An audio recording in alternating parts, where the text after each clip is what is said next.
My name is Katie Montgomery. I'm the executive director here at the Essex Historical Society and Shipbuilding Museum. Um, there's a lot of new faces in this room, so if you haven't been here before, welcome. If you've been to our shipyard site and this is your first time at the schoolhouse, welcome. We are an old organization, so we've been in this building actually since 1976. This was a schoolhouse built in 1835 by the shipbuilders, so their children would have a place closer to the shipyards to go to school. I won't go on too much about the organization before I introduce Harold, but we do have, in the spirit of introductions, a little video just to get you corded to who we are. This will be a lot less time talking than if I were going to try to explain it all to you. Where the rhythm of the tide meets the heartbeat of tradition, a story continues to unfold. At the Essex Historical Society and Shipbuilding Museum, we are not just preserving history, we are building a future shaped by the hands and hearts of those who believe in the power of heritage, skill, and stewardship. Every boat launched, every skill learned, every lesson passed on is part of a greater movement. These young leaders are not just gaining knowledge, they are becoming the stewards of a legacy that spans generations. They are the ones who will carry the torch of craftsmanship, innovation, and community into the future. Our strength lies in community. Each visitor, volunteer, and supporter adds to the momentum of this living heritage. This is more than a museum. It's a place where the past meets the future, where history breathes new life with every generation that steps forward to learn, to lead, and to create. But this movement doesn't stop with history. It extends into the natural world around us. Your investment helps us grow, deepening our programs, expanding our reach, and ensuring that the waterways and environment we cherish are protected for future generations. This is your invitation. Join a growing force of people who believe in the power of history to shape the future.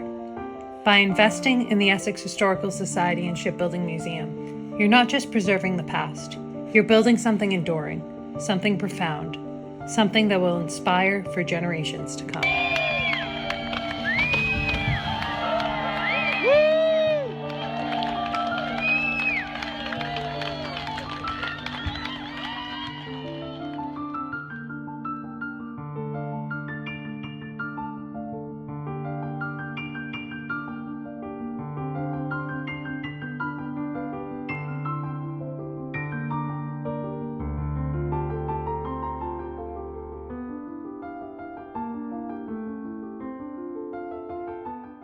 So it is my pleasure to introduce to you Harold Burnham for our first Builders Without Borders talk. This is one of a 6-part talk series sponsored by Mass Humanities as part of our collaboration with the Smithsonian for the Museum on Main Street program. This series is kind of breaking the mold of our usual talking about just Essex boats and things that are really focused on what we do here. And this is going, beyond our borders. So Harold's the first talk. Then we have people from as far as Denmark to present to you what they do and their connection to this craft and how it's a language that transcends cultures, it transcends different places, and Harold's our kickoff.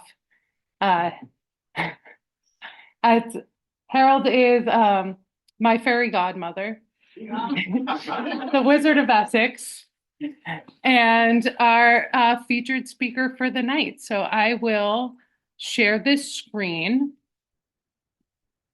so the people online can see him as well. And let me get the play button.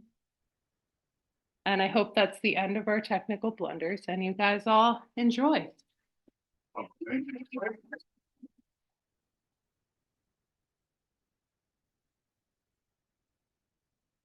Well,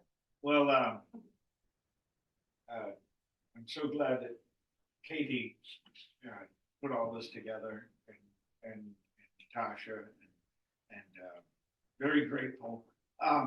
You have to run the machine, right? Oh, okay. And anyway, and I'm so grateful to all of you for coming out tonight. You gotta Katie talk said really that- loud so they can hear you on here. What's that? Closer to the Oh, machine, Harold. Okay. They can hear you online. There's 45 people online. 45 people? Oh my God. All right. We're thank you for all the people out there in the world, of the internet too, for watching this show. Katie asked me to do this, and I said, "Oh, gee, Boat Builders Without Borders, the ocean borders everything."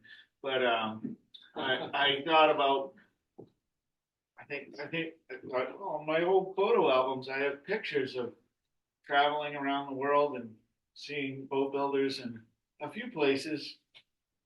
And so it's stories of wooden boats I witnessed and other boats while traveling overseas as a student and merchant mariner from 1985 to 1994. Only a few of you remember me back then, sailing around in beetle cats and things like that, but also going to school. And anyway, but I used to do quite a bit of traveling and witness the world from the bridge of ships. And the last couple of years, I've been teaching younger people, apprentices who are ranging in age from 17, 18 up to early 30s. And I've been thinking a lot about a statement I made when my kids were young, 14, 15, and a friend of mine had her boat in the yard, and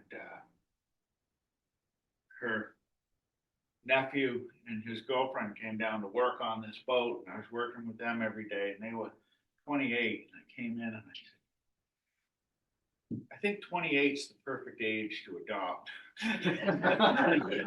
There's something about the undeveloped brain. It's really horrible for anybody who experiences it.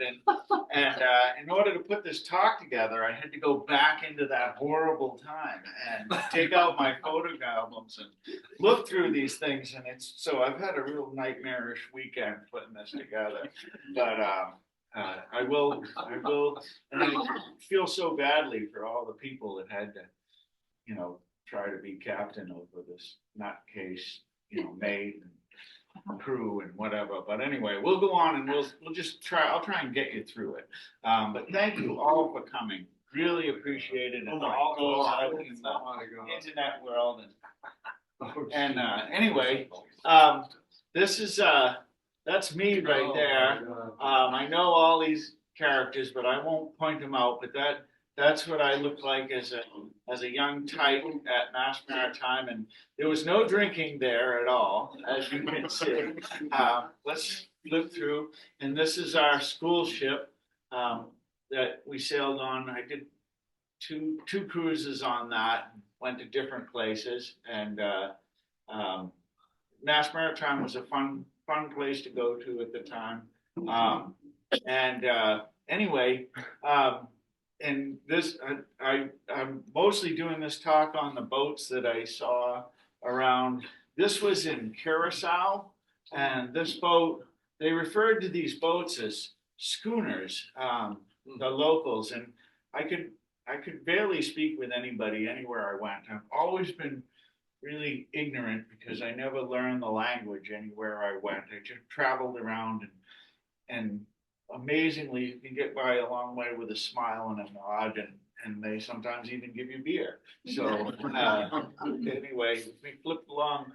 One of the coolest things I thought about these schooners in Curacao is they had the elliptical transom with the monkey rail over the top of it. And that's a feature, those of us who know about Gloucester schooners would look at that transom and absolutely notice the unquestioned similarities between that and the types that were here. And it turns out a lot of the old Gloucester boats wound up in the Caribbean used as cargo boats, and obviously they admired that feature and built it into the local craft. And we can skip along. There's another picture of it, and there's that boat turning around, and you can see it's a typical Gloucester schooner stern, and slightly modified.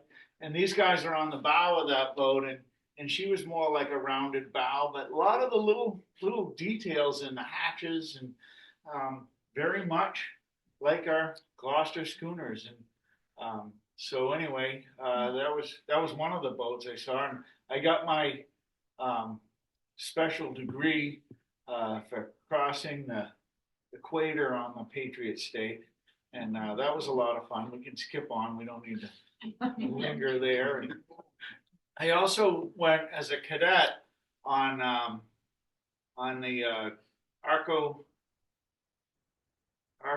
Fairbanks, which was a 120,000 ton tanker that went between the West Coast and Alaska.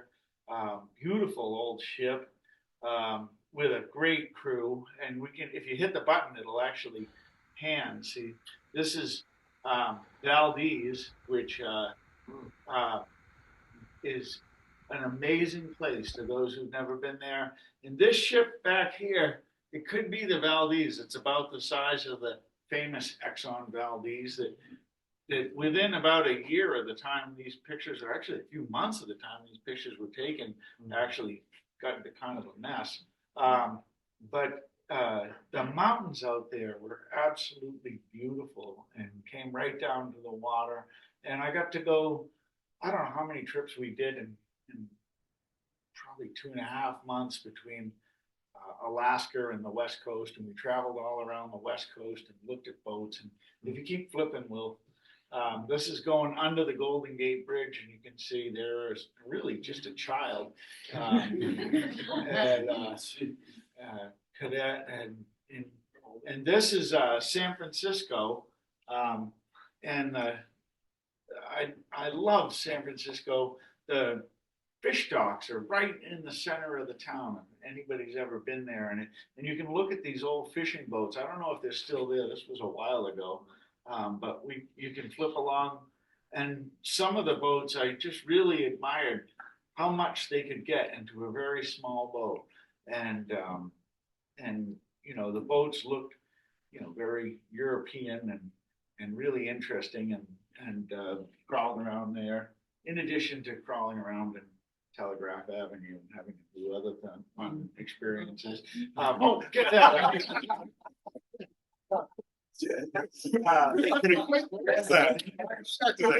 That was Clyde and Agnes, but we won't talk about that. Anyway, pretty quick on the draw. So anyway, getting closer to home, this is my friend Sean Coster, and I was looking at little boats, and these pictures also came up. And Sean and I went to school together, and he's now a captain with one of the big companies out west, and his son is running lobster boats out of Provincetown. But Sean's a real Provincetown fisherman, and when we were in school, he was basically a pirate, but we won't go too much into that. But these are taken in his 19-foot MFG fiberglass skiff. And if anybody's ever seen a 19-foot MFG, they're tiny. It has a 90 horsepower, but Sean he had a big winch on there, and this beautiful David arm, which he built, and he would set out the doors over the side. It was a Eastern rig dragger at 19 feet, and here he is running his windlass and towing, and you can go to the next slide. And one of my favorite things was how he would haul back the net So we were towing for flounders in Provincetown Harbor, which was legal. And we're towing alongside these 60 to 80-foot draggers, which are working the harbor. And it's late November. It was right before Thanksgiving, and it was right before my Thanksgiving break. And I agreed to go out with Sean, and it's probably blowing 25 steady and gusting higher. And we're out there in this 19-foot skiff towing. And what Sean did is, if you look, there's a barrel over there. He had I think, three 50-gallon barrels, which weigh 500 pounds when they're full. And what Sean did is, as he's hauling back, just before he starts to bring the net up on the boat, he bails the three 55-gallon drums full of water. And it lifts the boat over, so the rail is like lapping in the water on every wave. And I'm like, that's 1,500 pounds, you know? And here we are hanging on this little boat. And then he hauls back the net, and the other rail is going underwater. And the idea is to swing the fish in and drop them before the whole thing sinks. It was really a pretty amazing experience. And but the fish that we landed in that little boat with that little net was just absolutely astounding. It was a real good business. And that was his little boat. The Albatross was what he called it, but it also had another name I won't talk about. We can flip on to the next screen. And then after, going off on the school ship, I got my license and in 1989 and started to sail deep sea. I sailed a MSC ship, and then the next ship I got on was this Ocean Challenger, which was a VLCC tanker. And you can see this is the water line, and the water line is at 67 feet. We used to load it till all the numbers disappeared. So it was deeper than the Ardell is long. You can see this is when she was light here. And you can see the size of the people on the deck, 178 feet wide, 1,100 feet long, 265,000 ton tanker. And they hired a 21-year-old third mate. Absolutely. I talked to these kids today and I'm like, oh my God, what were they thinking? But yeah, that was what we did. And after I got off that ship, which I learned an enormous amount on, and I'm very grateful to some very patient captains and mates and people that really, help, bring you to the reality of driving these humongous ships. And I'd often be on the bridge by myself, 21 years old, running this thing. It was absolutely absurd. And we'd see these dhows out there, and you had to be careful not to run them over because it could be really bad. I mean, really be a bad thing. So luckily, I don't think we ever gotten any disasters. But we'd see these things in the Persian Gulf, and at that time there was all kinds of strife in the Persian Gulf, as nobody could imagine today that there would be strife in the Persian Gulf. But we used to have Navy escorts coming in and out, and the Iranians would send out their little Boston whalers with their missiles, and then escort would send up a helicopter, and they would chase the Boston whalers, and we'd be driving these things. And one of the guys on the ship with me was a Greek fellow, and he was bringing in foreign flag ships, and he said one of his ships had a hole the size of a house in it. The missile went right into the engine room, and it didn't seem that serious at the time, but looking back, it was kind of cool.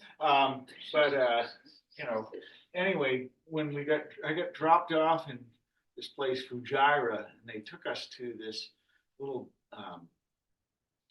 dumpy city on the water, Dubai. And this is a dhow in Dubai.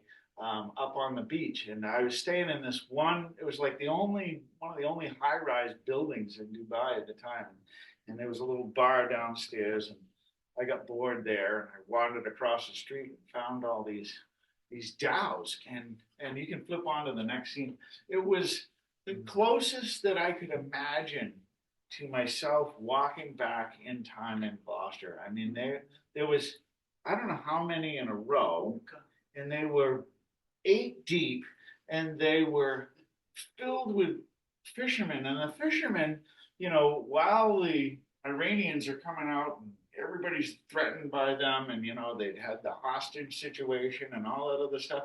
These guys were all Iranian. They were the nicest people you ever met in your life. They invited me aboard to smoke their hookah, which I didn't do, but I was, they were really friendly and kind and invited me aboard, and these guys showed me all around the boats, and you can go on to the next one, and these guys they took me down below in the boats, and you can see the deck beams and the frames. They lived on basically beds that would make Tucker's little sloop look like a Queen Mary, and they were all living on these things and fishing and bringing in the fish to Dubai, and when they got into port, they had a good time, and there's the fish in the baskets, and you can keep going, and it was like ridiculous. This pump, they were pumping shrimp through this hose somehow, and some of the boats had shrimp, and some had fish, and some had, hookahs and other stuff, and I don't know what they were doing, but we were having a great time. This guy was in a lot of the pictures.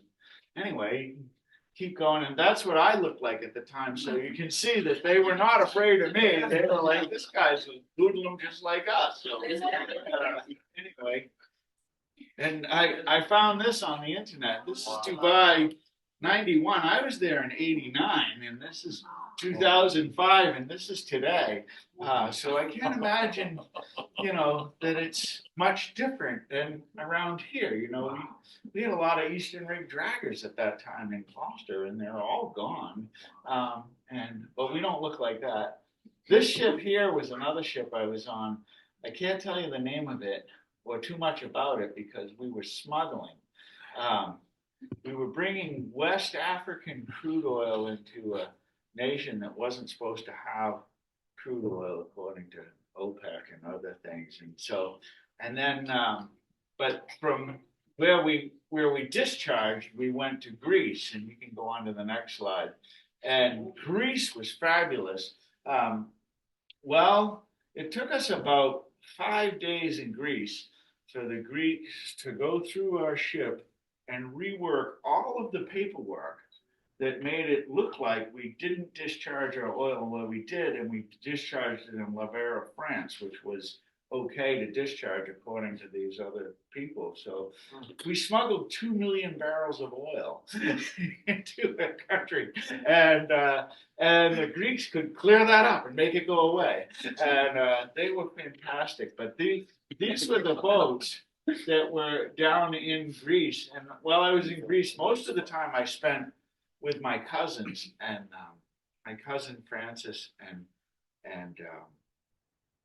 her sister Katerina, and my cousins are great people, and I knew Frances, but I'd never met Katerina, and while I was walking through Athens with my 2 cousins, they both grab you out by the arm. They're very affectionate people, and they're cuddling me and walking down the streets, and somebody on the ship spotted me, and I was like a hero on the ship after that. They had no idea. They were just my cousins. Oh yeah. But anyway, it was Greece was wonderful, and this is the boat from San Francisco, and you can see the boat building without borders. Things don't change that much from place to place.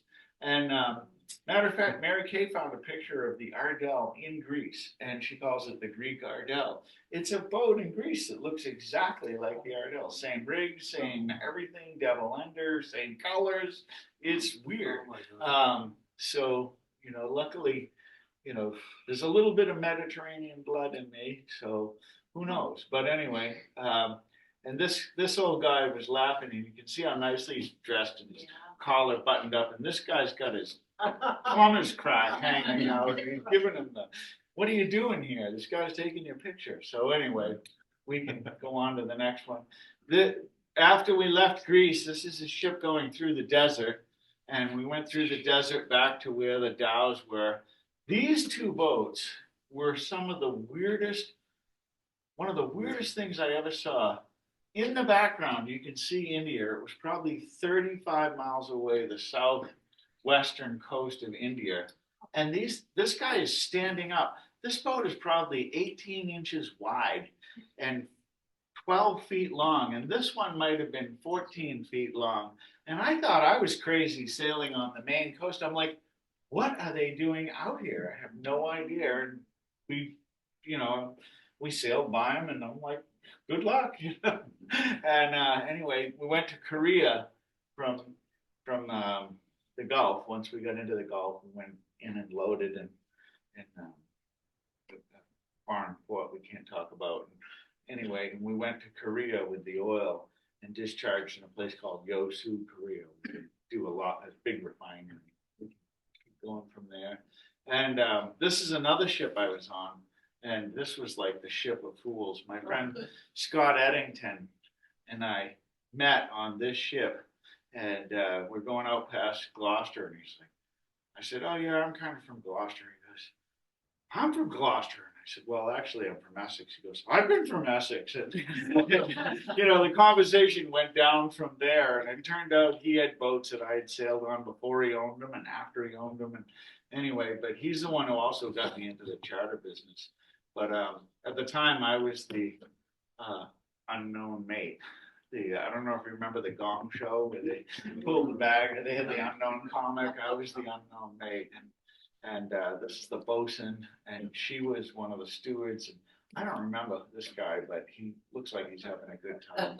And this is the captain. What we built is this giant swimming pool on the deck, and we went into Saudi Arabia with that ship. And the captain we had all this Russian vodka that Scott Eddington had gotten from this ship in Turkey. And this is unloading the ship in Turkey. But anyway, the captain, the Saudis were not going to load us. They weren't going to do anything. And the captain throws a pool party in the deck of the ship with all this Russian vodka and Kool-Aid. I can't drink Kool-Aid to this day. It's terrible. But anyway, after the pool party, the Saudis loaded us the next day and got us out of there. They were done. But anyway, we can go on to the next scene. And this is Livorno, Italy, where I saw these tugboats on the shore, and they're just fabulous. I mean, how full is that boat? You wouldn't think it could move through the water, but they did, and it's amazing the different shapes you see in boats when you go around the world, and they don't change that much. But anyway, we can go on, and this is in Istanbul. In Turkey. We went to a place called Tekirdağ, and the Turkish boats were absolutely breathtaking, beautiful, and even all the ships had these, wooden boats that hung from the sides of the ships. And you can skip on to the next one. This is another one of the ships, and you can see the cables and the chains in the boat for picking the boats up. And just wooden boats that hung from the sides of the ships. You wouldn't think it would work, and there's another one, and that's a Chinese diesel.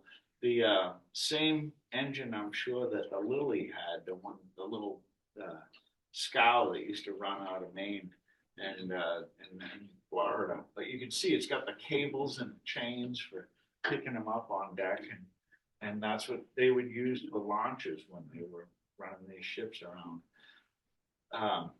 And then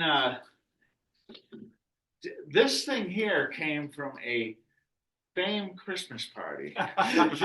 There was a Christmas party at Mike threw, and somehow they had this model of the it was called the turtle ship. You can't see it beside the thing up there, but anyway, and it was a thing that said the turtle ship, and I was like, who has been in Korea and how, I like couldn't believe that I had to actually steal it was one of those Yankee swaps, and I had to take this thing because I have actually been aboard that boat. And here I am in the turtle boat, which was a tourist boat in the middle of this place, Yosu, Korea, where all the refineries were.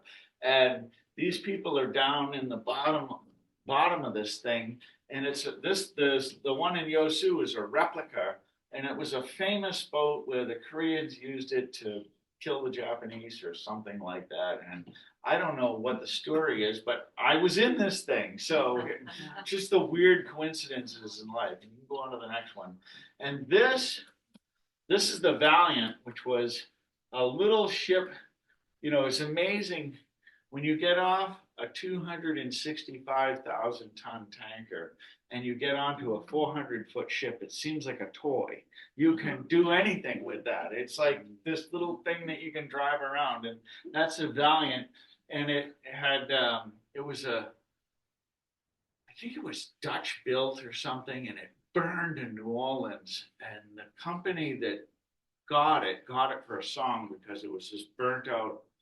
The engine room had been burnt out, and they flushed it out, painted it.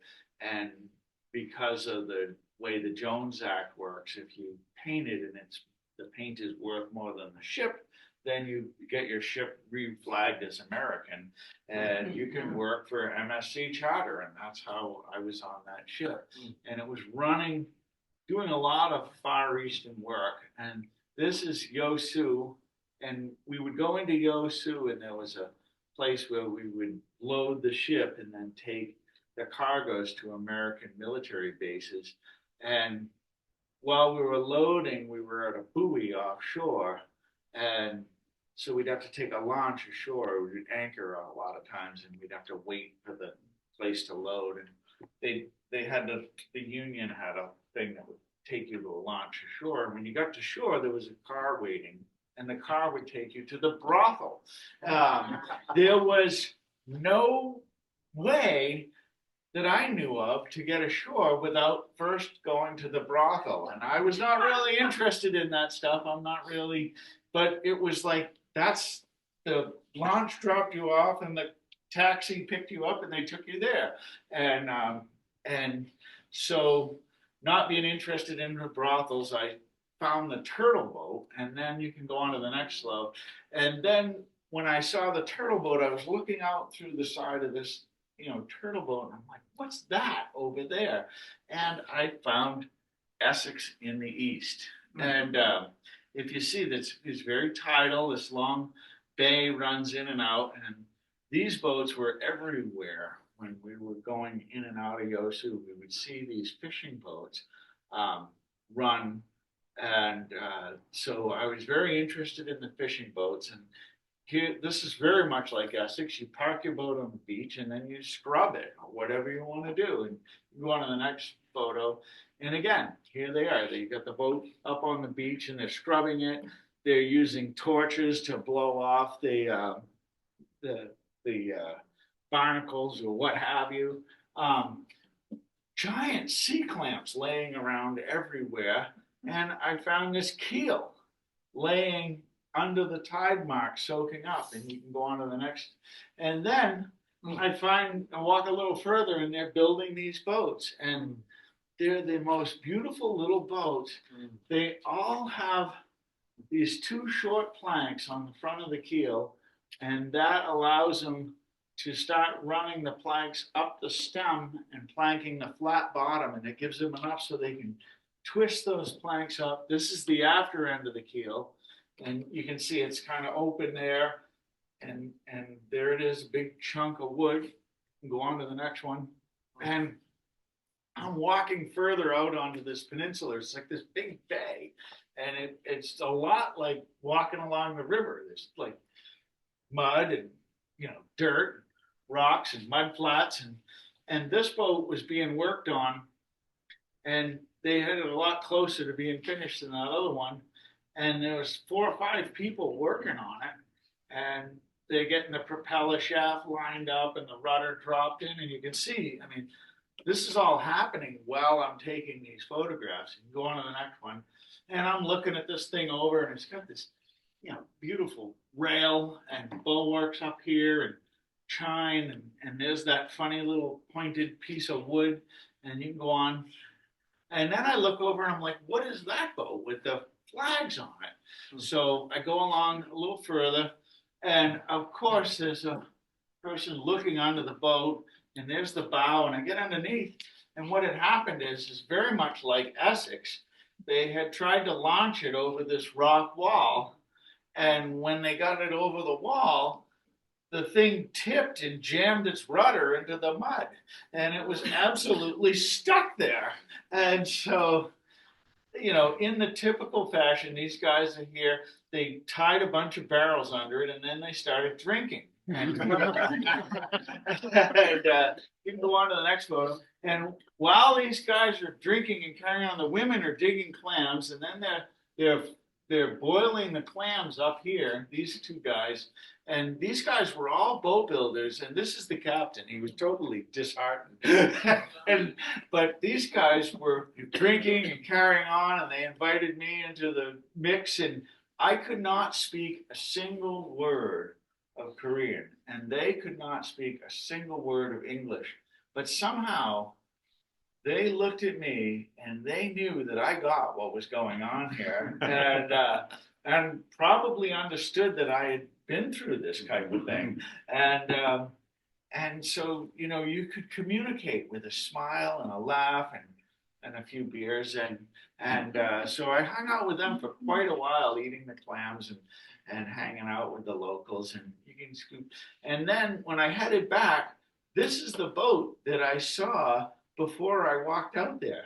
It was painted, and these women are rolling fiberglass roving onto the deck, and they're like moving. This thing was the same boat that they were pushing the propeller in, is almost ready to go. And anyway, you can go to the next slide. The next day I went back to that boat, and it was gone. It was out fishing. They were making money with that boat the next day. And so this is the next day. Here I am, I show up, and I've got this was my, George Sibley used to call this my CP sweater, which stands for cat piss, because it's terrible. I think a cat had found it in bow of the Chrissy and made it. Oh, it was awful. But anyway, it was nice then. And it's a lot like my ski sweater. But anyway, and I was building the Kim at the time, and I went back with a few photographs of the Kim, and these guys were like, well, come out for a ride with us. So they got that boat that had been jammed into the mud, and it was on a float at the end of the pier, and they took me across the harbor, and you can flip on, and this is that boat. They took me across the harbor, and there was this shipyard where they were building wooden boats, one after the other. Now, the boat that had jammed in the mud was one of the first fiberglass boats built in Yeosu, Korea. And they were all explaining to me, with a smile and a nod and waves. But these boats were being built in wood, and they wanted me to see the wooden shipyard. So they took me to the shipyard, and you could see the way they're built with these big, heavy bulkheads. They just kept planking the bulkheads up. And these are like these weird pocket bolts. And the planks were fastened on with pocket bolts that were kind of angling through the frames, which were just planks stacked one on top of the other. And here we are under one of the boats, and you can go on to the next one. And, it was just really interesting. Here's the frames up in the bow. And I think they were throwing the frames in after they had it planked it up. And you can see, look at the length of the clamps that they had to pull this whole thing together with. And, there's that box where they built a box for the propeller shaft. And this guy's doing finish work. And anyway, keep going. And this is the bow up here. Like, they had a hull, and then they put like an outside chine on, and then they planked the bulwarks off the chine. It was a really weird system. And these guys are inside this boat here, and they had these planes, and the planes weren't like our planes where you push them. They were pole planes, and they're making different sticks and putting the wheelhouses together. Anyway, and this guy is the caulker, and I forgot it. I had a piece of this. They were driving this reed, which was more like a reed than cotton, into the seams, and the guy was just beating it in, and he let me use his iron and his mallet, and I showed him how, we loop the cotton and oakum into the boat and then hammer it, and he's like, oh yeah, I can do that, and he did it. He made Gino Scouza seem like slow. I mean, really an amazing machine, and he was just banging this stuff in these boats, and anyway, here we are back on the Valiant, and this was one of my favorite. This is my one fish. I think I've told Katie this story 100 times, but when I was on watch coming into Cayman Cove, which is in the inland sea in Japan, there's a big sea running, and we're rolling, and we're a loaded tanker, and we rolled down, and when we came back up, the water would run off the deck, and this fish was flopping around on the deck. So I threw the ship into hand steering and swung it around before the waves, and I called my AV on the radio, and I'm like, come on, get my fish, he's right on 6-7. And anyway, he ran out and he got the fish, and my friend Jimmy, the third mate, who was a Vietnamese guy, made that into sushi that was absolutely delectable. And like 5 minutes after that picture was taken. Anyway, so, and this is in Japan. I don't know why that boat was there or what it was doing, but these are just a few more pictures of different boats that I took. Anyway, and these are some cargo boats, and you can see the bluntness of them. I was kind of trying to compare it to the Maine, but they were even blunter than the Maine. I think they might have been made for canals, and you can see all the boxes with the tops over them, and emptying out. That was one of the places I was in Japan, in the inland sea. This boat here, I love this. I mean, who does that? Like, and why? I mean, look at the way that boat is perched on those sticks, and who knew the sticks were going to hold it? I mean, it's really interesting.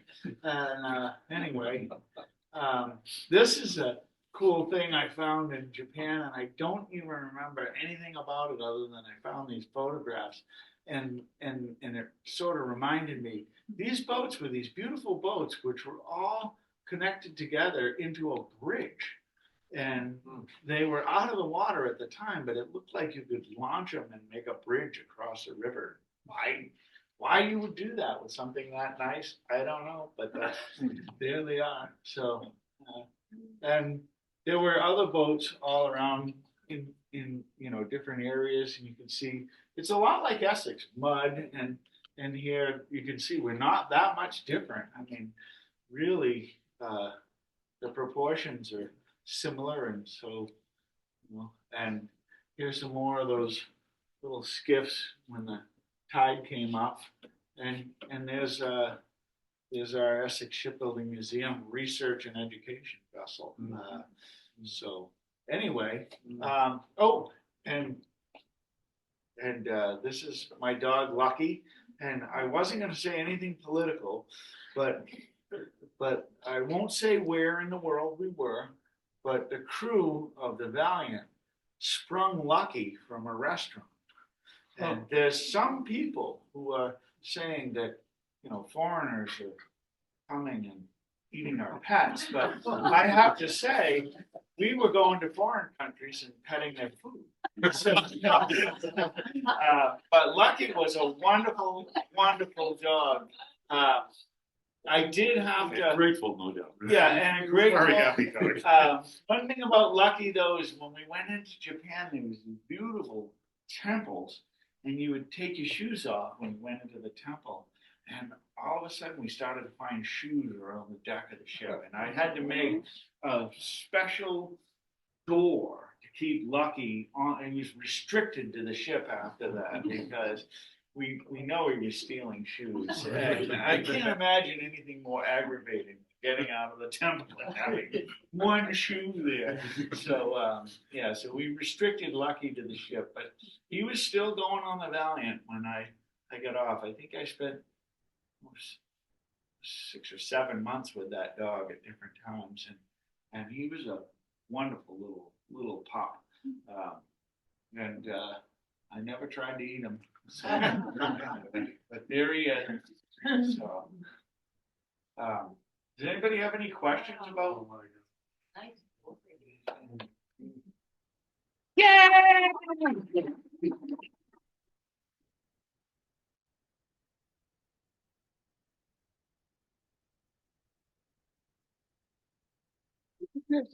Places. That's from 85 to 94, and by 96 I was building the Lannon. So when I look at these young kids that I'm working with now, I go, oh my God.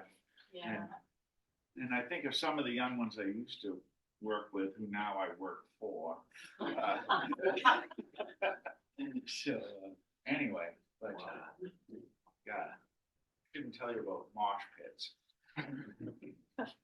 So anyway, All right. anybody have any questions on any of that or anything you saw? Or If people have so many questions online. Yes, they can, but they aren't. I talked too long. No, you were perfect. You were right on the money. So it was a target ending time? Yeah. Can you go back to that slide of Valky? Yes. No, none of the boats that I saw were trunnel fastened. They were mostly fastened in iron. I don't know about the boats in the Caribbean because they were painted white and I didn't see a lot of rust stains. They might have had it, but I wasn't able to get aboard. One of the things I remember being really intrigued by was the break in the deck in the dows, in the way they carried the clamps, well after the break in the deck. It was a lot like the break in the deck of the schooner. And I actually studied that and drew pictures of it, but I lost all that stuff on what I did with it.